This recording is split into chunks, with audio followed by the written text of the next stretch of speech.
It is just a huge honor for me today to be podcast interviewing Andy Graham, MBA, founder and managing director of APG Partners, partner at Acorn Dental Partners, who provide growth capital and active advisory services to dental groups with more than 5 offices.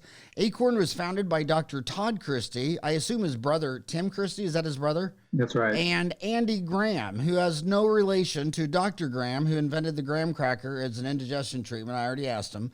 The Christies have worked together over the past 20 years, having developed Christie Dental and Dental Partners. Andy Graham has been a private equity investor for nearly 30 years. His firm, APG Partners, focuses on identifying businesses which require $1 to $10 million of capital for growth or recapitalization and whose business models are highly unique. Once invested, APG Partners works in concert with management to create market share leaders and maximize shareholder value. Mr. Graham also provides board-level advisory services to select companies in the healthcare industry. His specialties include management buyouts, recapitalization, growth financing, and governance. He has participated as chairman, board, and advisory board of Aspen Dental.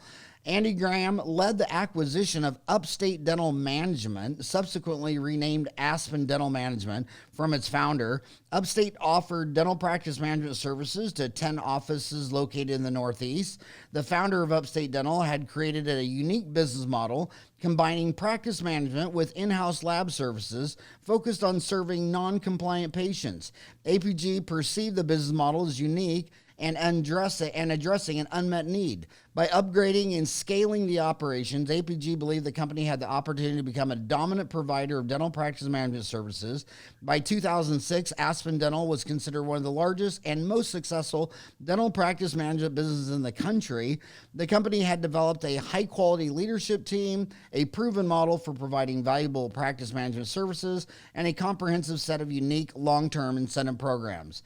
Executing a steady growth strategy, the company's value grew appreciably over an 8-year period. In 2006, the company was sold to Eris Management. I think we should just start there. I mean, how cool is it that you were the initial private equity of Aspen Dental? I saw Bob Fontana, the CEO here, about a month ago.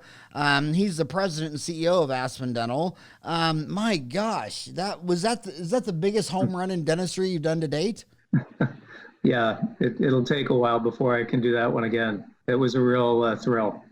Well, I wanted to get you on and talk about that because, when I got out of school, the big bad boogeyman was capitation dental. That was back in 87. There's always something.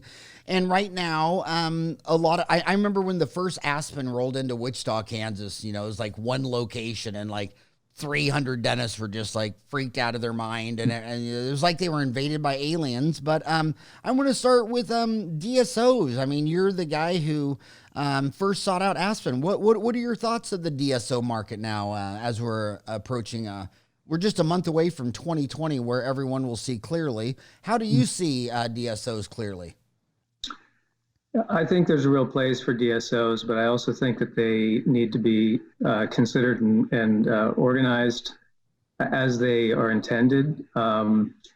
As people, I think, commonly understand, there's a regulatory distinction that is in place between the management company and the PCs or the clinical operations. And the intention, I think, is really well founded.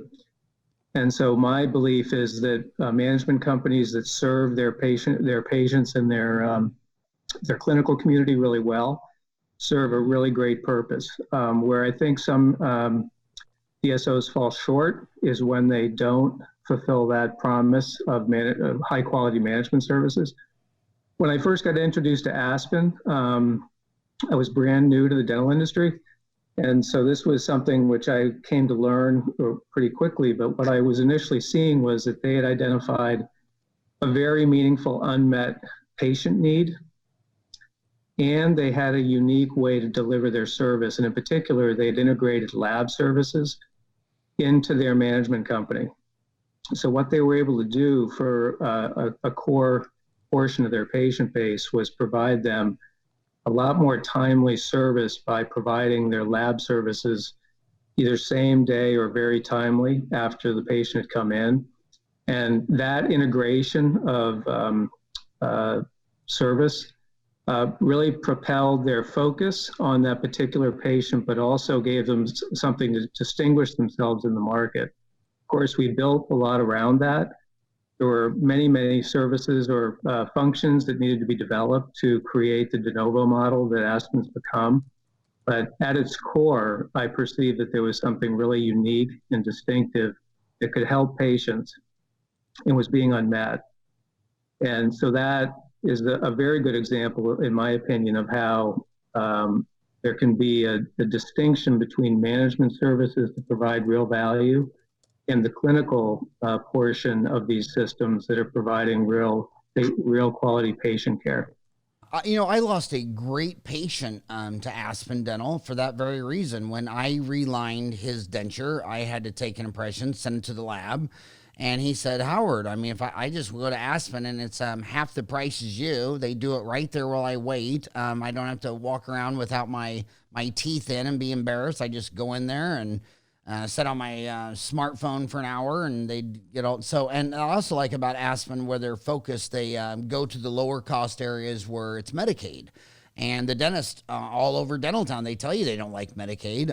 I don't like Medicaid because when you do business with the government and somebody makes a mistake, you're a criminal. And, when you make a mistake with Delta looks at it like, okay, here's a mistake. We need to work on this. But the government is so heavy-handed in Medicaid. They run off all these providers. They pay significantly less money, and then they threaten you to go to jail if you make a mistake. I know a dentist whose wife made a ton of mistakes, and it ended up they were both going to go to prison, so they had to go to Mexico. He's practicing in Mexico because his dingbat wife made a gazillion Medicaid mistakes, and they said, she's a criminal. Interestingly enough, Howard, when we first got started, we actually just made the decision to diminish the amount of the number of patients we were seeing from government-provided payers. Now, that was not an easy decision for us to make, but we were really actively managing schedules, and we had to make some judgments about how to best fill our schedule. So at least when we were first developing Aspen, this may have changed since, but during my period there, we took much less of the government payer mix than people might have assumed. We were actually dealing to a large degree with the uninsured and very little of the government payer mix was part of our business plan. There was a lot of people, there were a lot of people, and I think probably still are, who simply had meaningful, long-standing dental issues, and to some significant degree were a bit ashamed to go to the dentist.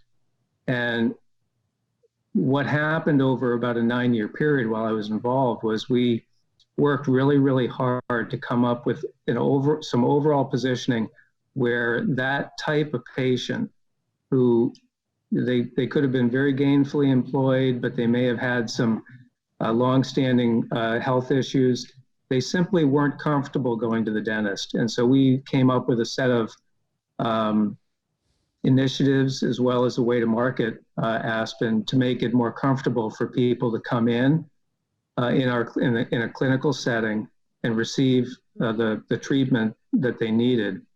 Of course, it didn't go well the whole time. We were learning as we were going, but that fundamentally was the basis for Aspen's development, and it had very little to do with the government payer system.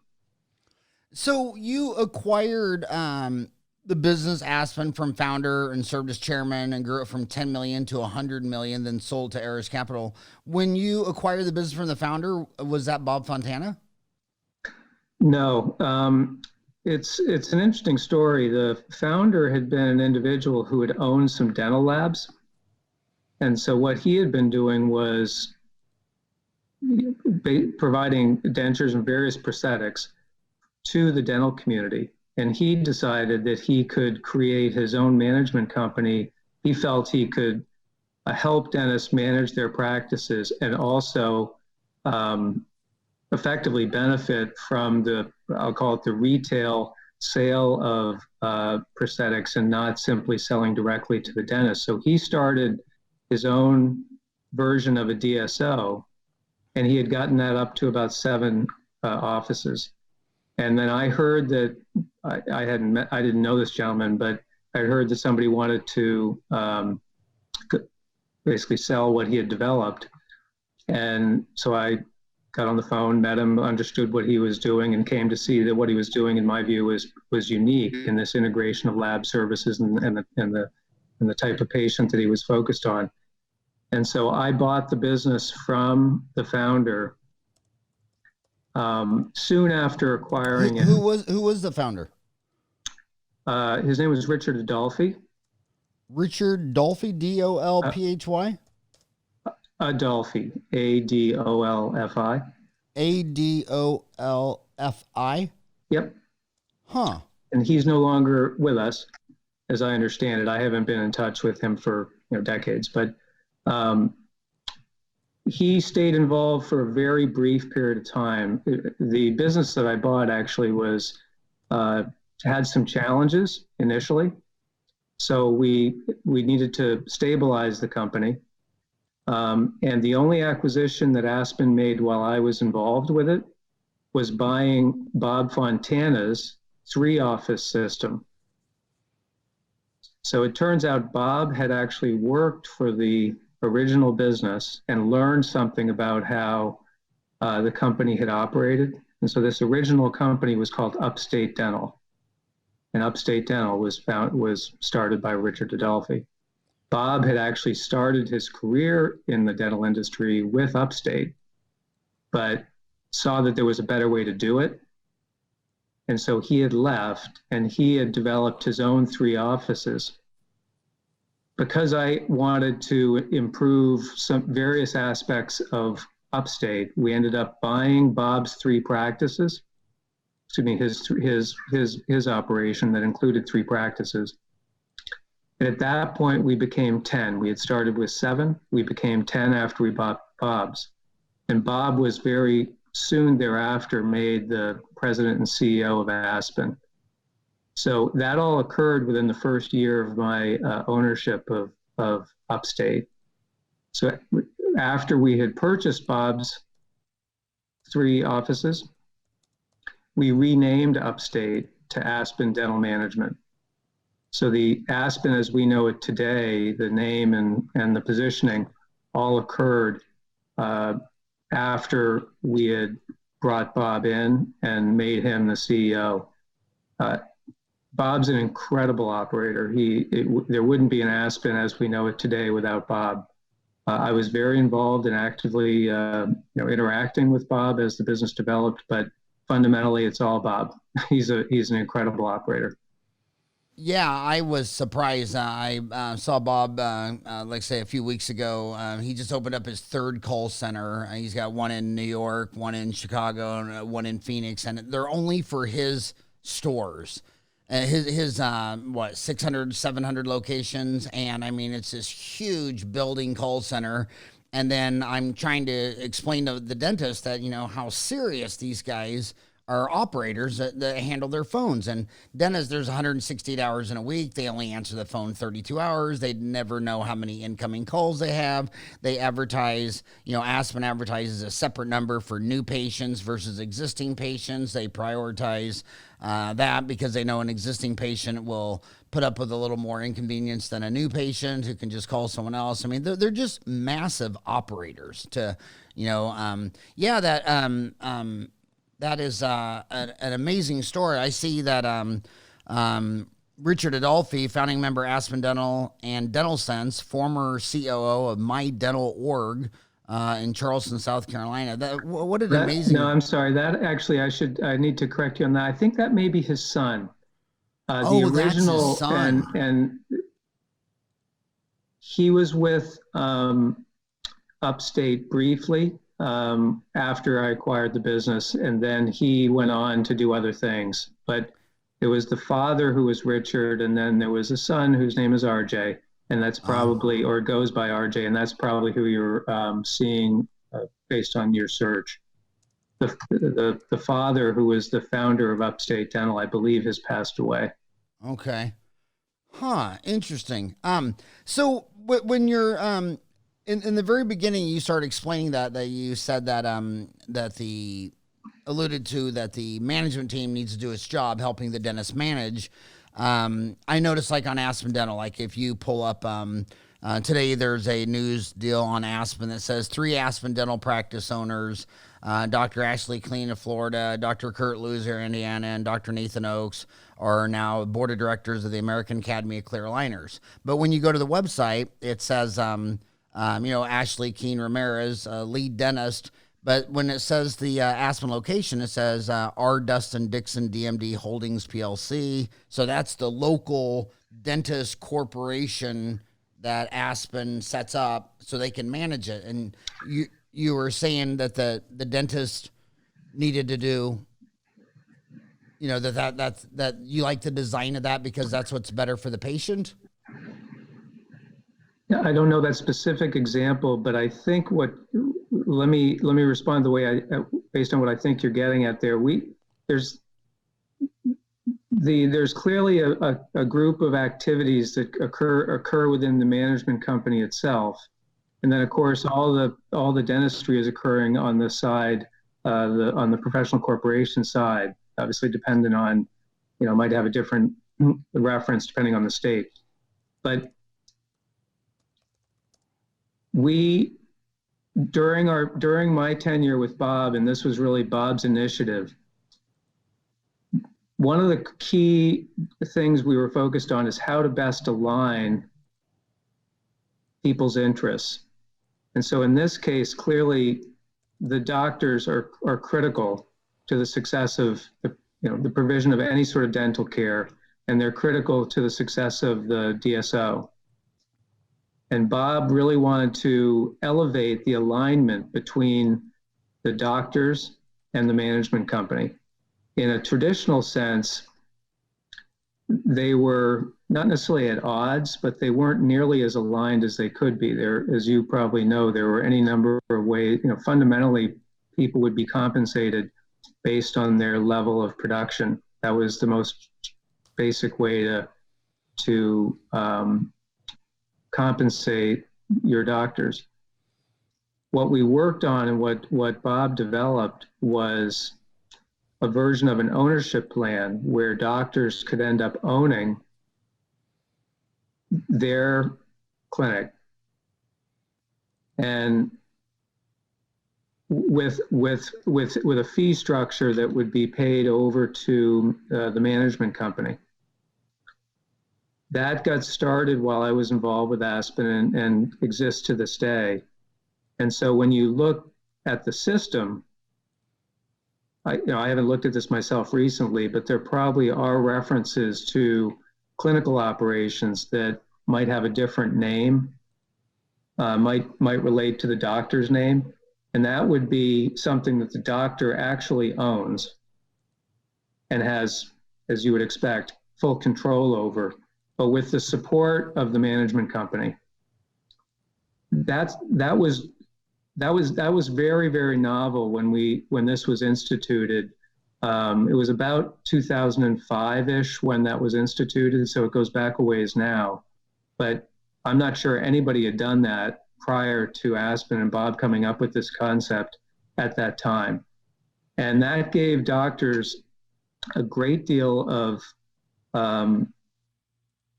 motivation to develop their practices and gave them a real sense of ownership in a literal and figurative sense for developing their 4 walls or their multiple clinics. Because what ended up happening was there were opportunities given to doctors to own more than one, and with their own opportunity to monetize that down the road. So they were developing both their current income opportunity as well as their long-term ownership and equity opportunity, and that was distinct from the management company. So a lot of I always wonder myself personally. It seems like the DSO model. There's only 3 publicly traded ones in the world. There's 2 in Australia, 300 Smiles and Pacific Dental, and then there's another one, M&Q in Singapore. But how come your Aspens and Heartlands and Pacific Dentals, why are none of these on NASDAQ? It's a really interesting question, Howard. I'm going to answer this in a way that's a little indirect. Aspen has grown almost exclusively on a de novo basis, so that they're not acquiring, they've developed virtually all their offices. So, I started with 10, now I think they're close to 800. That's all de novo activity, which is fantastic. A quarter of my listeners are still in dental school. Explain de novo. I'm sorry. So de novo simply is going out, finding a site and developing that site for the purpose of a dental clinic, and then opening your doors and attracting patients and building your practice from there. That's distinct from acquiring an existing practice, which is extremely common. So most of the DSO market has developed based on acquiring existing practices. There aren't too many, very few, that have developed through building their own practices. Aspen has gone from 10 to, I think, as I said, close to 800, almost exclusively, it might be exclusively, from building their own practices. And the reason I'm emphasizing this is that a few things. One, the only way that works is if you really, really know your model and what will attract patients. It can take far too long, and the profitability develops pretty slowly if you're not bringing in your patient flow pretty timely and developing profitability pretty timely. Aspen's developed an approach which attracts patients really quickly, and the profitability is developed quickly, and it's very attractive both to the doctor and to the management company. It gives them control over their growth.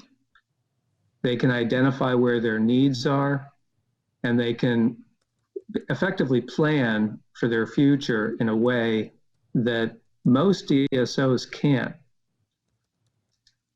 So Aspen, in my judgment, would be an example of a company that could potentially access the public markets because they have a lot more that they have within their control. Of course, they're interested in so-called same store growth or same clinic growth, where each of their existing operations would be improving year over year. That's critical. But in terms of their growth, and of course the public markets like to support growth, they can control their growth in a way that very, very few other DSOs can do that. So when you go to the more traditional model, to answer your question, their growth is driven by what their opportunities to buy things. And you can always buy something if you're willing to overpay for it. And ideally, you don't do that. Ideally, people are making good judgments and they're buying things and they're aligning interests and so on and so forth. But it would be my view that if your growth is being driven primarily through acquisition, that's not something that underwriters are that keen to support, and the public markets themselves might have questions about, can this be sustained, and what am I willing to, how should that be valued? It can be done. It can be done effectively. Some groups have done it quite effectively. I believe, I don't actually know the Heartland model terribly well, but I believe the Heartland model also has its own it doesn't operate the same way Aspen does, but I believe they have a lot more ability to probably identify and control their growth. So conceivably, that could be another example. I know they have a different ownership structure now, but the real point of accessing those public markets is how people perceive your ability to sustain your growth. And Aspen has proven to be able to do that. I think others, it's just a lot more variable. It's a function of who's for sale, what can you pay, how are you going to capitalize things. There are all these variables that go into it that probably make it harder to value and maybe raise money against those business models. The naming affects the business model. Bob Fontana of Aspen and Pacific Dental, they brand their own names, whereas if Heartland acquires a dental office, they just go under their name. Right, so would you say that the most likely that could go public, the who's starting mostly de novos, is just Aspen and Pacific? Well, I don't want to prognosticate on who might be going public, but I do believe that I personally really like coming up with a branded system. That's not a common, many people would disagree with me in this regard. The reason I like branding is that it, to my way of thinking, forces some common elements on both the management company as well as certain aspects of clinical operations, which can be beneficial. So that there are many things that I do like about branding. There are other ways to do it, where if you're providing real value from your management company, it strikes me you can operate and support independently operated clinics, akin to what I understand Heartland to do. But the idea that an individual doctor who's retaining complete autonomy can pick and choose, for instance, if they're picking and choosing what they want, operationally almost untenable. So ideally, you've got some common elements of what people are agreeing to in the way of the management services, and then you're able to portray what you're offering to the community in a more efficient manner. And I think branding enables you to do that. So if you have,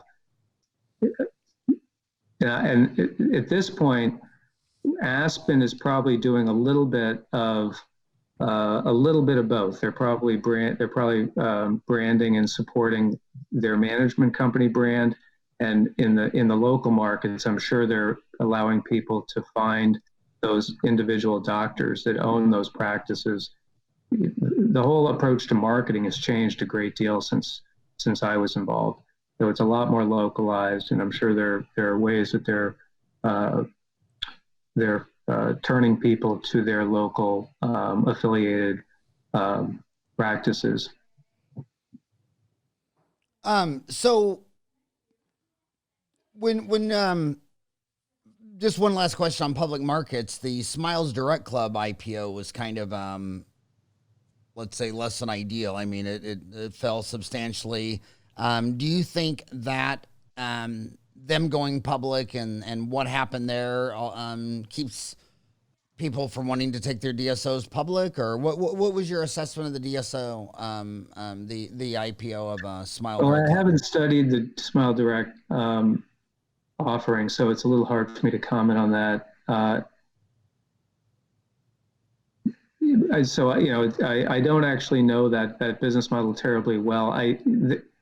Ideally, what you're putting out, whether it's marketing to your patients or otherwise, you're fulfilling whatever promise you're putting out. So to the degree, there's, how do I want to put this? I know that there's some my understanding is that there's some clinical applications for what Smile Direct is offering that really work, and there are others that don't. So you may have some feedback, if you will, from the market, which might lead people to believe that the opportunity for the overall market may not be quite as large as what they might have originally thought when they bought into the IPO. But that's more of a product-oriented business, as I understand it, than it is a services group. So I'm less familiar with what their business model is. So let's that was thanks for all the information about Aspen, the history. You did another one, Dental Partners. Dental Partners sold Priority Dental Partners. Dr. Christie was founder and CEO, majority owner of Christie Dental, a Florida-based dental practice management platform that he started as a single clinic and successfully sold to American Dental Partners in 2009. In 2011, Dr. Christie founded Dental Partners with the acquisition of a single clinic in Tennessee. By 2016, Dental Partners had grown to 18 clinics in Tennessee, Kentucky, Georgia, and Florida. Andy Graham, who you know, was chairman of Dental Partners from 2014 to 2016. And you built that up and sold that. I think you changed the name to okay, so Dental Partners was focused heavily on proving its core value proposition, market positioning, business process and control systems, as well as refining the underpinnings of its growth strategy, reflecting the strength of its dental network, systems, and management team. Dental Partners was sold to Dynamic Dental Partners, a portfolio company of Huron Capital Partners, in January 2017 at an attractive valuation. Soon after the transaction, Dynamic Dental Partners changed its name to Dental Partners, and Dr. Christie became CEO of the company. Subsequently, Huron Partners merged with another of its investments, Spring and Cloud, a pediatric and orthodontic specialty group, into Dental Partners. Following the merger, the company was renamed Pure Dental Brands, provides practice management service, dental offices right here where I live in Arizona, Florida, Georgia, Kentucky, Michigan, Ohio, Pennsylvania, Tennessee, Texas, Virginia. That was another huge home run that you hit out of the ballpark. How is Pure Dental Brands doing now? Well, Pure Dental Brands is doing fine. I'm no longer involved with that. My experience with Dr. Todd Christie was fantastic. I had met him after he had sold Christie Dental to American Dental Partners, and he was interested in developing his second group. So he and I met as we were just, sort of networking in the industry, and he wanted to get some help on developing his second platform, which was Dental Partners. So we started some work together, and what he really wanted to do was two things. He wanted to make sure that his existing management infrastructure was solid so that if he wanted to continue to buy, which is how he had grown, he had acquired some practices. We wanted to ensure that his infrastructure was solid and that he could bring on new practices and fulfill the promise that he was making to his acquired practices. And at the same time, we were taking a look at what he had really done well at the point that I joined. So we concluded two things: that there was opportunity to really improve certain aspects which he accomplished. He improved his marketing, he improved his regional management, he improved his payer mix, he improved a variety of things. And at the same time, we concluded that he had chosen to acquire practices that basically weren't doing as well as the owner would like. So he had identified relatively small practices that he knew he could help improve. And so we spent a good deal of time sort of saying, let's take a look at this more closely and develop for ourselves what that means for a future game plan, as well as how anybody else who you might want to sell this platform to would understand how you could help them. And he had consistently been able to identify what amounted to underperforming practices, improve them meaningfully, and then everybody was happy. So the doctor who was not necessarily struggling, but not doing as well as they'd like, he got paid something for what he had developed. And then over time, he started to make a lot more money working within the Dental Partners system. So that it was a win-win for everybody. Todd decided that he wanted to sell the Dental Partners system, and we went through a process, and the folks at Dynamic Dental Partners became the buyer. And after the acquisition, they made Todd the CEO because based on his background, and I joined the board as well, and we did some work together there.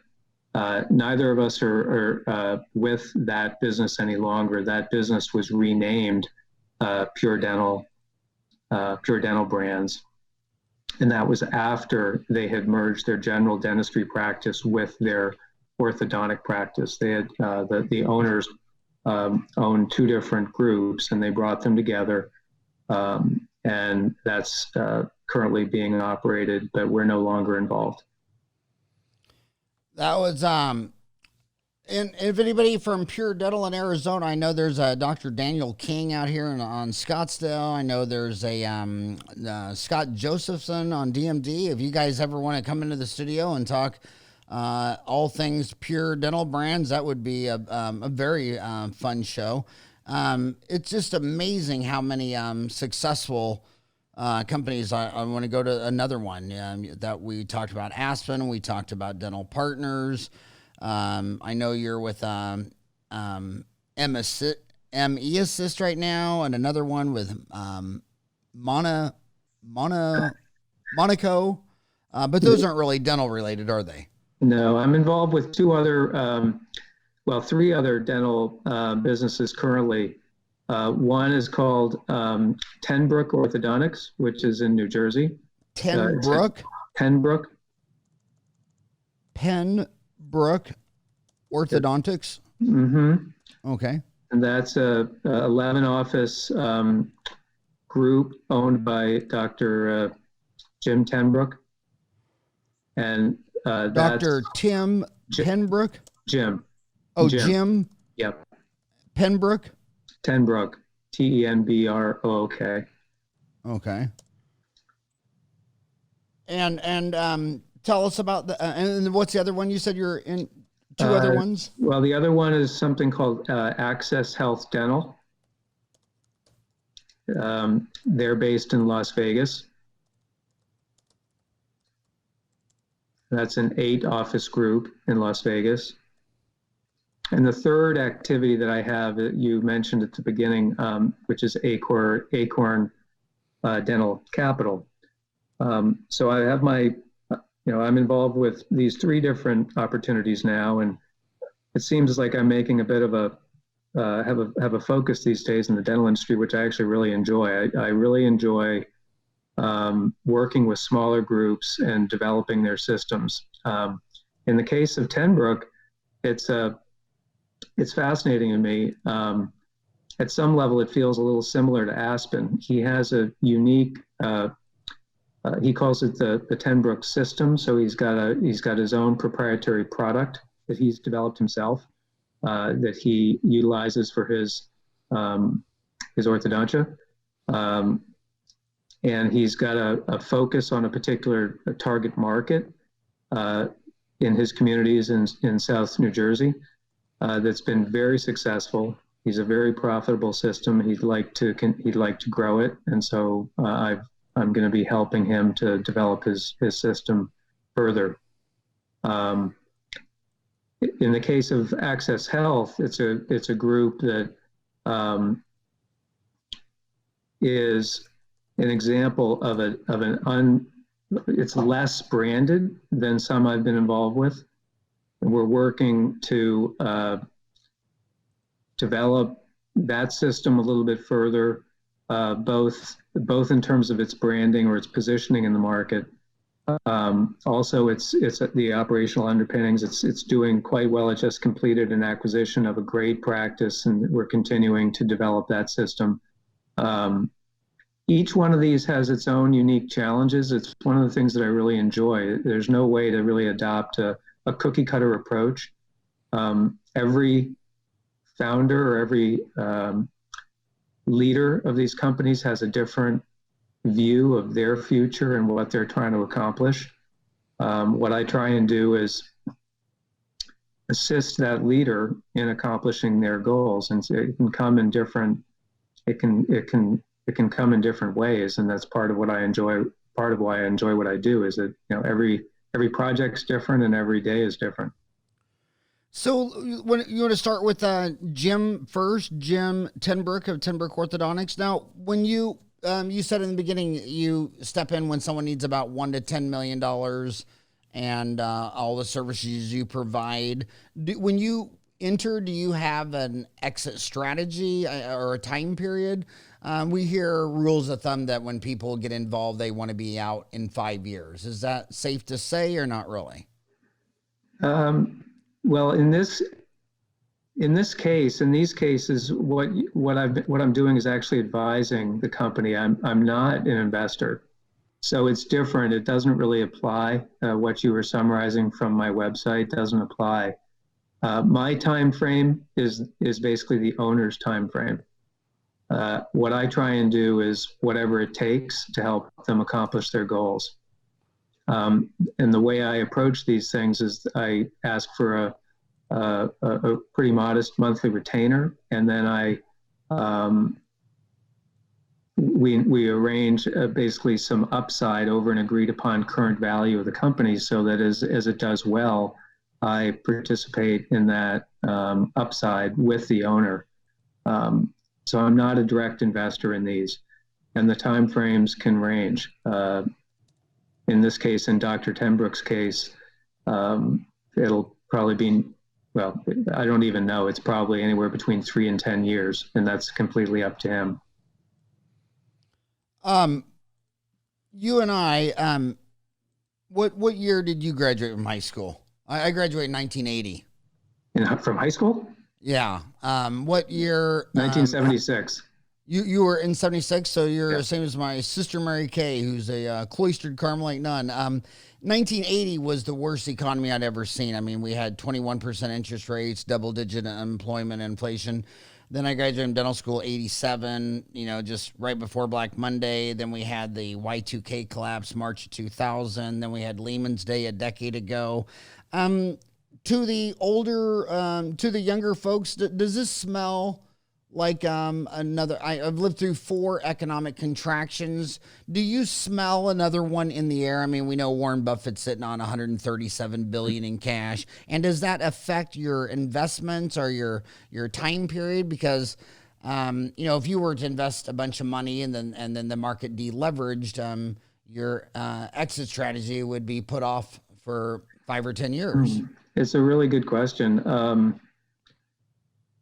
I guess I don't sense that right now. It's a very different environment than what you're alluding to in 1980, where interest rates were extremely high, up to 20%. For those who remember, that was unbelievable. I do see that there's a great deal of capital that's available. I do have a little bit of concern that we're starting to see some, bubbles, if you will, that it relate a little bit to valuation on certain sectors that are really hot. Although I don't really spend a lot of time worrying about your question. And here's why. What I really aim to do is build quality businesses without regard to an exit time frame. If you're building a quality business, everything takes care of itself whenever the markets are ready. You do need to pay attention to the quality of the market condition.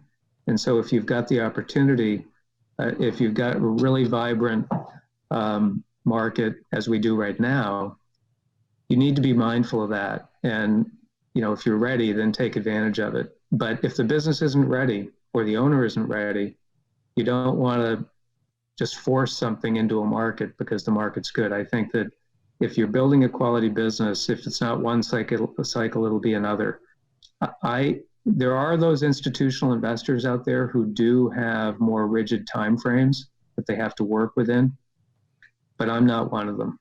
The timeframes are really not critical as far as I'm concerned. As long as the business is developing and I feel like we're creating long-term value, then the exit sort of takes care of itself.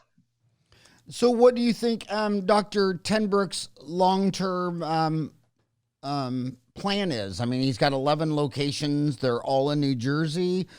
He's a Harvard-trained orthodontist who's been practicing for over 2 decades and has treated over 20,000 patients in South Jersey. He developed the revolutionary Tenbrook T1 and T Clear self-light grading braces system, which dramatically reduces patients' actual time in braces and provides more comfort during the process of tooth alignment. What do you think his long-term plan is? Is he trying to get his self-light grading braces system in the hands of the 10,800 American orthodontists? His plan is currently to develop his system further. He has a great deal of opportunity within the communities he currently serves. And then he intends to grow his system beyond the 11 locations. And he's looking at different markets that are in and around New Jersey and New York and Pennsylvania, those that are, relatively close to where he's currently operating. He does want to build his system, which is distinct from selling a product. Obviously, there are those people who sell, they exist, Damon and otherwise, to sell their brackets. Right now, his bracket is sold almost exclusively within his system. So we don't really have an ambition to develop a separate manufacturing operation and selling the bracket to independent orthodontists, but that could happen over time. I mean, he really believes in it. He believes there are meaningful benefits in terms of the procedure time and how effective it is for his patients. His pricing is different. His procedure time is different and better. So he believes he's offering something that's very distinctive and valuable for his patients, and we intend to develop that further, but not so much to sell the product direct to independent third parties. So then so that was a great explanation of Jim Tenbrook. Interesting name. It's got 2 capital letters in it. It's capital TEN, then capital BROOK.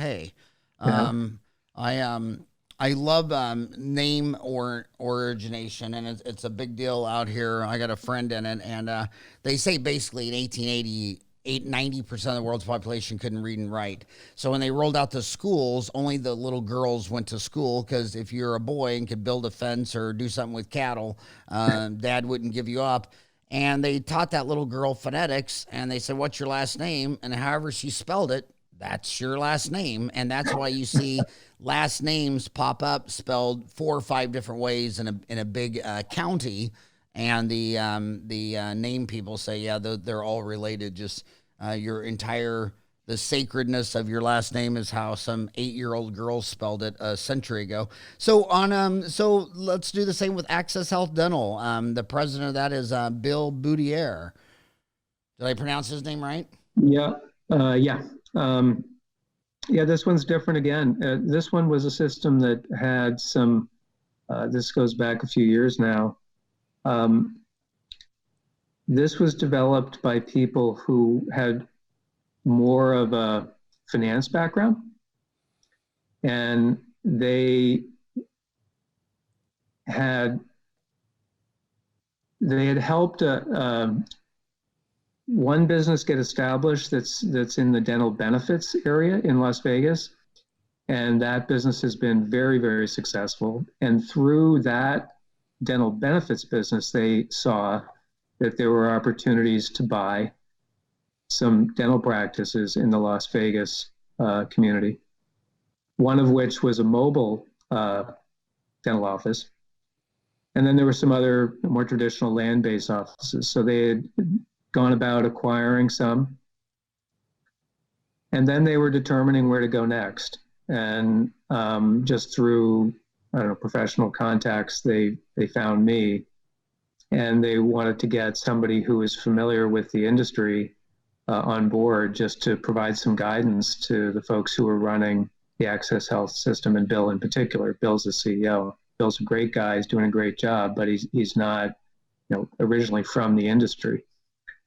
And so we've been focusing really heavily on their operations and what they have, what they don't have, how to develop it. And as I said a minute ago, they just acquired.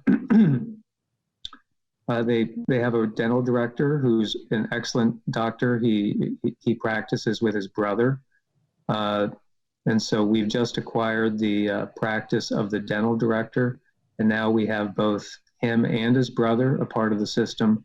They have who is that? I'm sorry. Who's the clinical director whose practice you just? Dr. Gubler.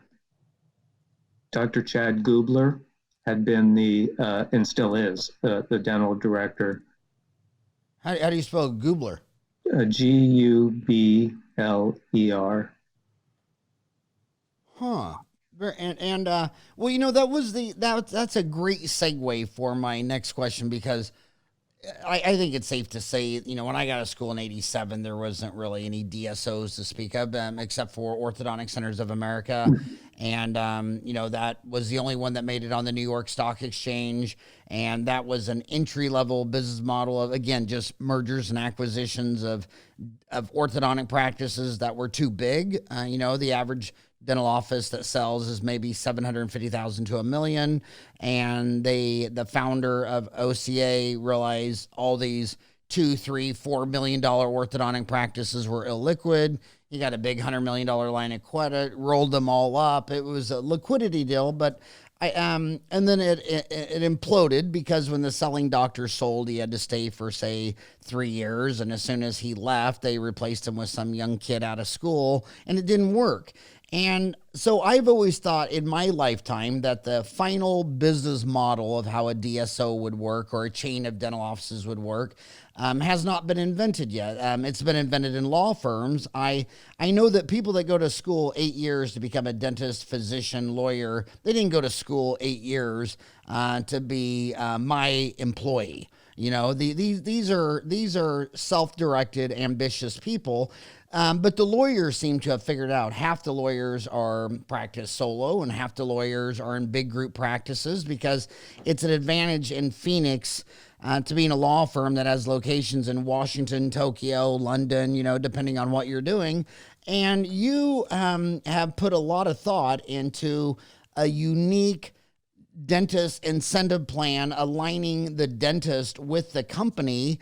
Yet when I look at these DSOs, I mean, their average dentist only stays 1 year, 1 to 2 years. I almost never meet a dentist who got out of school, got a job with some big DSO, and is still there 5 years later. It seems like they hop job to job, year to year, until they're so miserable they finally open up their own dental practice.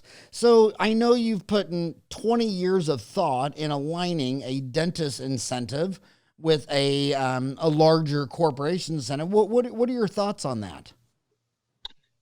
It's a really good point. I was commenting as you said, I was commenting on this earlier.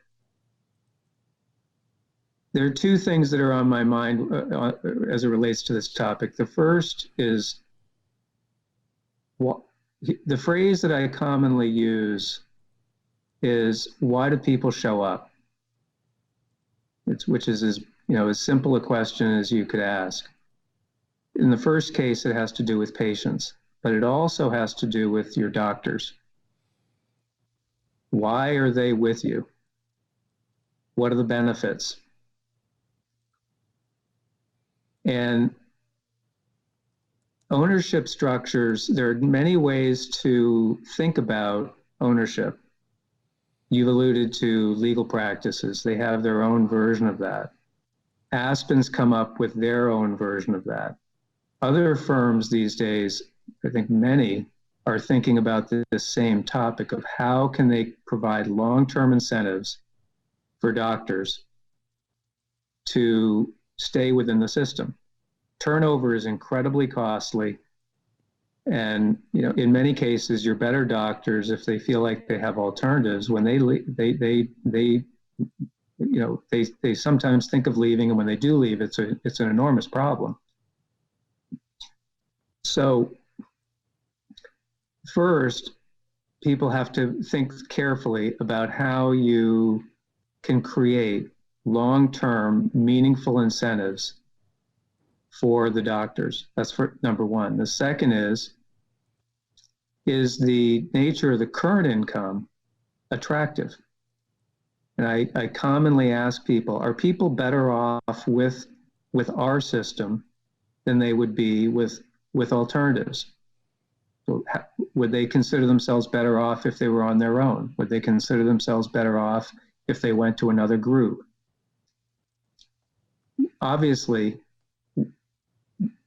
people that I work, companies should want to get to the point where they have a very strong feeling that people are better off with them than with the alternative. And so if you can find a basis for more patients coming, being more efficient, more profitable, ultimately that will make its way to higher dentist compensation. So it's another example of providing economic incentives, which of course we all have to, this is just part of life. People really do care about this. So can the doctor make more currently? Can they make more over time within the system? And is it simply a promise, or is it realistic that they can do better? The third thing that I focus on, and this is, I think, a bit unusual. I quite literally ask people to think about the management company as an independent entity from the clinical entity. As I think we all know, they get managed in some way where they're related to one another. Legally and from a regulatory standpoint, they're different, but there's obviously a close relationship. But I ask people to say, if you started a management company from scratch, what would be the nature of the services, the quality of the services that you'd have to provide so that people would pay you a healthy fee every month? That frame of reference should lead there to be very high quality services being provided by the management company to their affiliated clinics.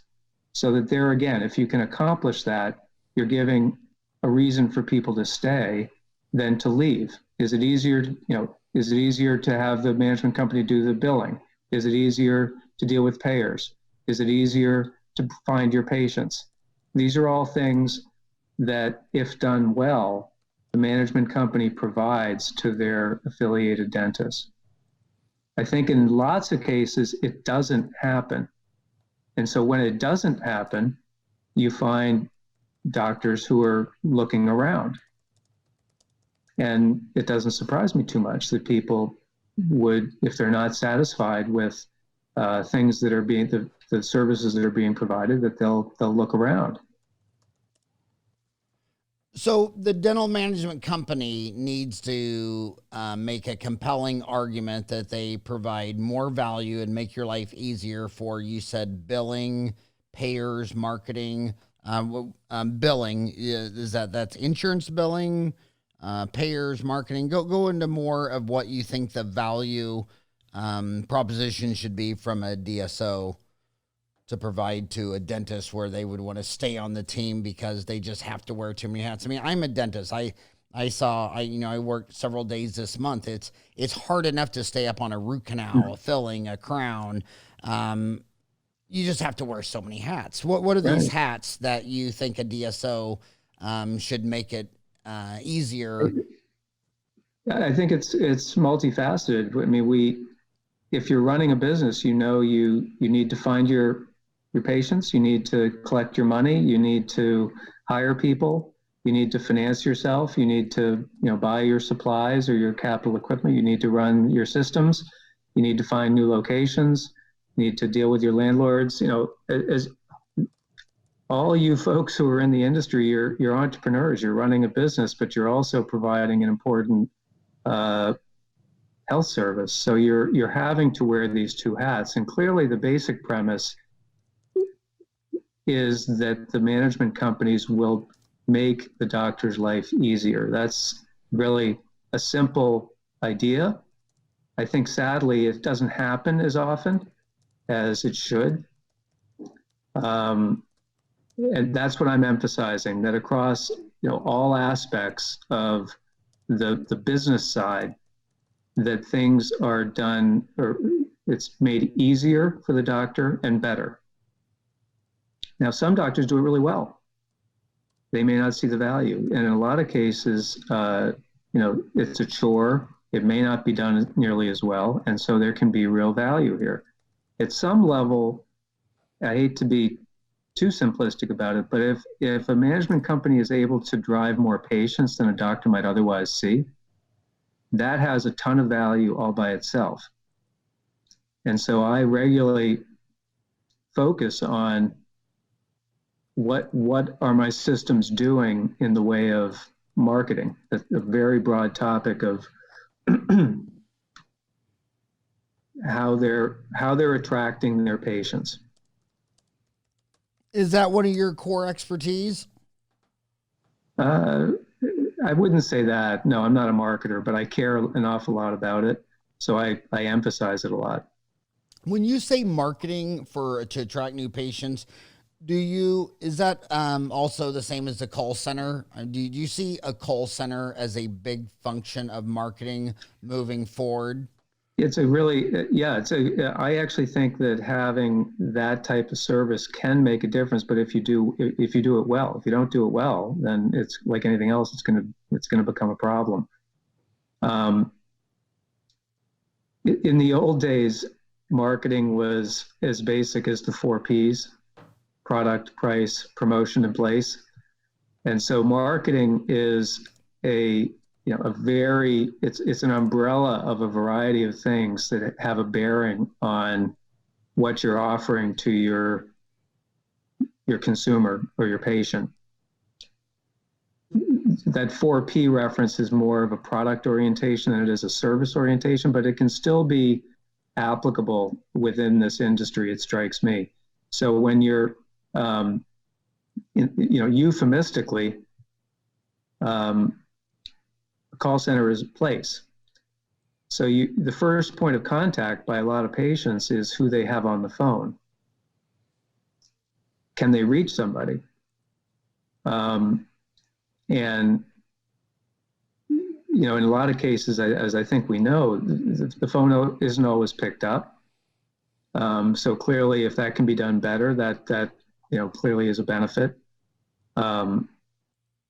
You don't necessarily know where your people are coming from in a lot of cases if you're running a traditional practice. So here again, and you commented early on with Aspen, you can do a lot these days to identify who's contacting you.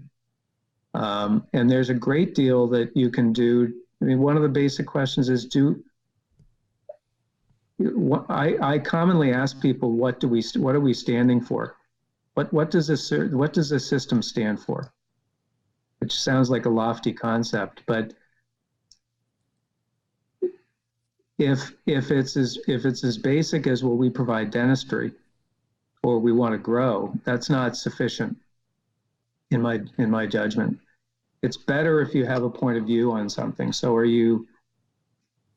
is it a family practice? Is there a specialty that you want to focus on, or a particular service? Are you offering more value?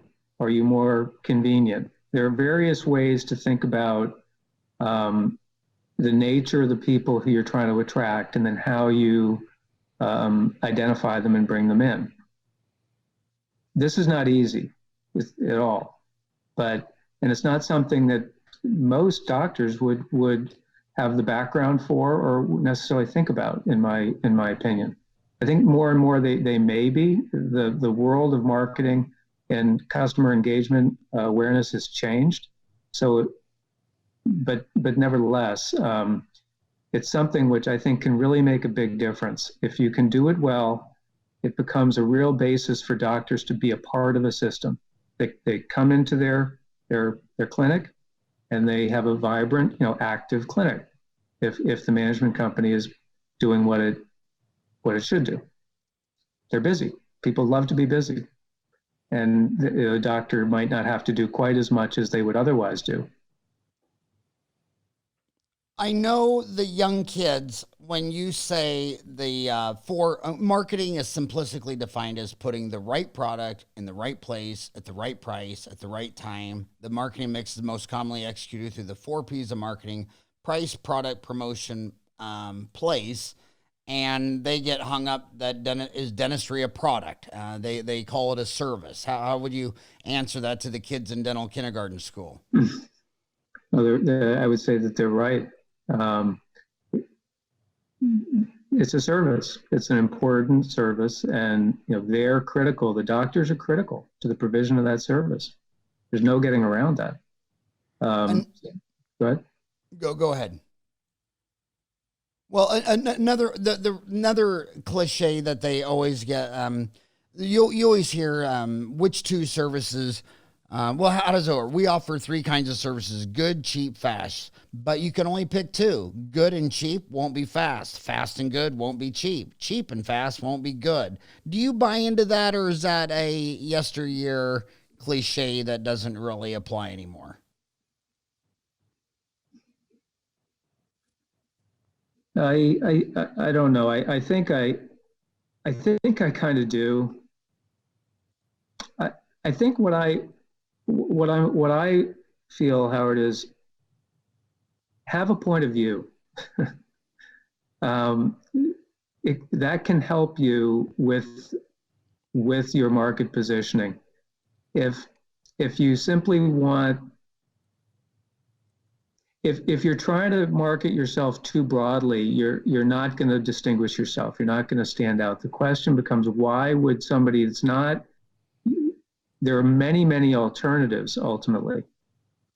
And clearly there can be a reason. If someone's moved into a community, they want to find a dentist. That becomes one type of consumer that you want to stand out and find. There can be other instances where people are not happy with their existing doctor. What's going to distinguish you from the myriad of other alternatives that exist out there? It could be that you say, look, I'm on this corner, and those people who are within 3 miles of me, I want to make sure that they know who I am. It could go well beyond that. But I feel like having a point of view is important. So are you trying to, be the premium? Are you trying to be something different than that? And then make sure that people understand what you stand for. Well, will you be for Access Health Dental, or the other one, James Tenbrook? Is it oversimplification to say that you're coaching them to be good and cheap, which won't be fast, fast and good, which won't be cheap, cheap and fast, which won't be good? Or is that just, again, an oversimplification? Yeah, no, I think it is in the case of Dr. Tenbrook, he would, I think, very strongly suggest that he's all three of those. He can do it more timely at a lower cost, and the quality is excellent. So in that particular case, there can be trade-offs. You don't, if you're having to run or choosing to run too rapidly through your patients, then there could be some issue on quality. But I don't look. I go back to the Aspen example, and this is one that I really believe very firmly in. What I perceived was a patient population that many people didn't want to treat, and they didn't perceive the kind of options that most people had. My perspective was, and I emphasize this all the time, is that there's no reason why they can't receive the same quality dentistry that the rest of the population receives. So we may be able to do it a little bit less expensively, but we ought to be able to do it with quality doctors in a quality environment where they're respected. And because we were integrated with the lab services, we could do it more timely. I think, in fact, that's what's occurred. That's been proven out to a large degree through the development of the system. So, who is listening to you right now that should contact you? You're on the show. Lots of people are listening to you. Who are you talking to that should pick up the phone and talk to you? Thanks for the question. What we haven't talked about Acorn Dental Capital, and I think that could be a part of the answer here. Dr. Christie and his brother Tim and I have formed Acorn Dental Capital to help small groups become bigger. And we're doing that by investing or by advising. So if you have a group and you want to basically learn and access the expertise of our group, we'd be happy to hear from them. We all really enjoy working in the industry. Todd's built 2 different groups, sold them. He's been very successful. So he's been there, done that. He knows where there can be challenges. He knows how to overcome them. Tim was his CFO twice over, and Tim's great at reporting and providing information that'll help people run their businesses, which is critical. Is he the little brother or older brother? He's it's a good question. I don't know the answer to that. I got 4 boys. There's a pecking order with 4 boys. Eric will always be the oldest brother. So you're starting. You've started Acorn Dental Partners. Are you a founding member of that, or are you the founder? Yeah, and there's 3 of you. The 3 of us are the founding partners. So, and is there a website for Acorn Dental Partner? Yeah, not yet. This is just we're out in the market, but not as officially as we will be, and so the website hasn't been put up quite yet. It's nearly ready, but not up yet. And again, what are you exactly looking for with Acorn? Groups Acorn Dental Partners founded by groups that have 5 offices or more, and simply want some support to learn what it means to get to 20 or more. And so these folks will either want regular advice, or they'll be looking for capital. So we'll be investing between $500,000 and $2.5 million to help these groups accomplish their growth plans. Who require $500K to 5 officers or more, who require capitalization of $500K to 2.5 million K or 2.5 million. Right. Growth capital in that range, 500,000 to 2.5 million. And who? Okay, so if somebody has 5 dental officers or more, so you're a league up there. I mean, obviously this guy was the founder. I mean, he launched Aspen. This is about as big as it gets, and it was an honor that you came on the show. So you're not messing with any wannabes who are a single dentist who someday want to be a DSO. 5 dental officers or more is a very interesting. It shows your level of understanding, because I think 3 to 5 offices is the number one spot that I see dentists bankrupt.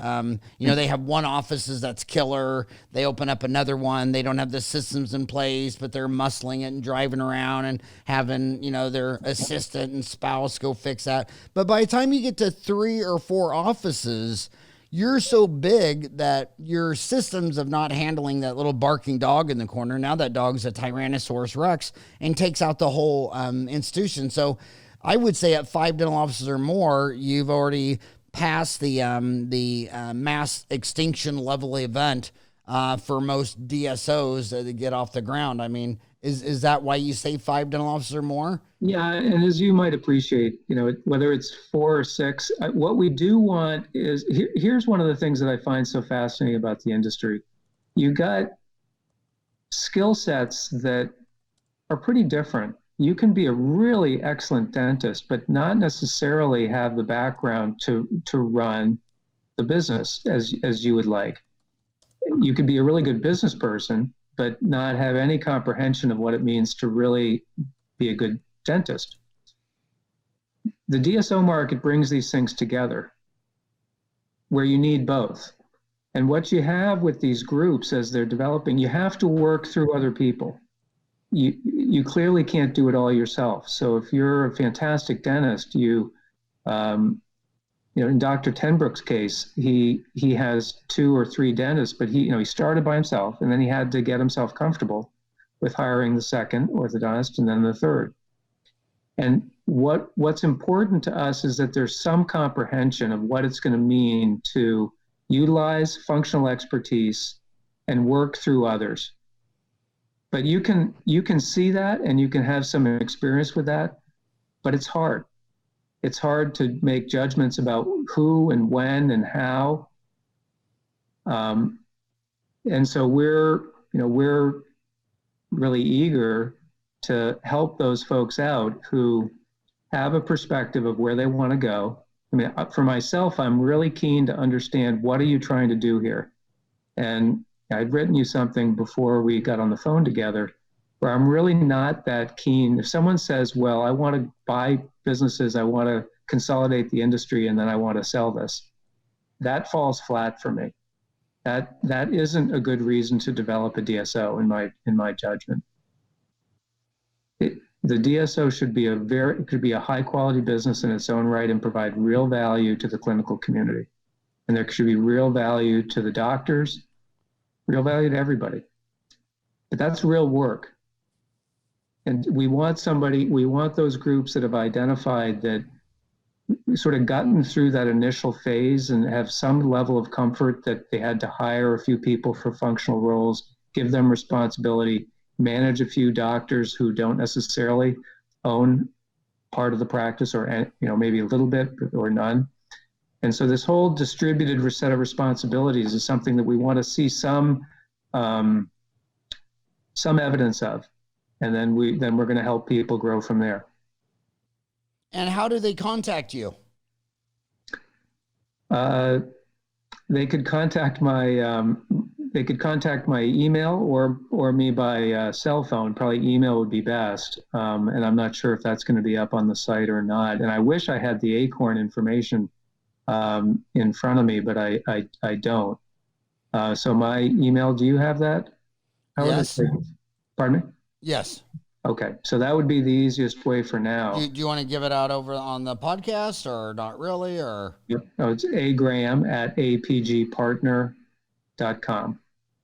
And also we have a on Dental Town, which is since it's a message board format, all the posts are indexed and organized. It's searchable, which is very hard to do on all the other social media platforms. But we have under dental associations, we have large group dentistry and DSOs.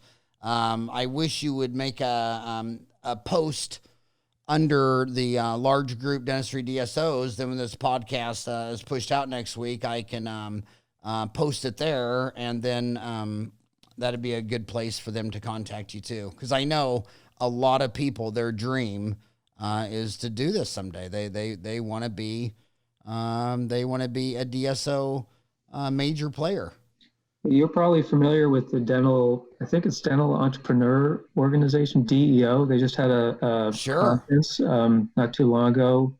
I was actually not able to attend, but the Christies were, and it was really remarkable. What I heard is just there are a great number of people who attended, and a great number of people who actually have made real progress. And there's a lot of groups out there that are doing a really nice job early on. And these same groups that are doing a nice job might need some help, might need some capital.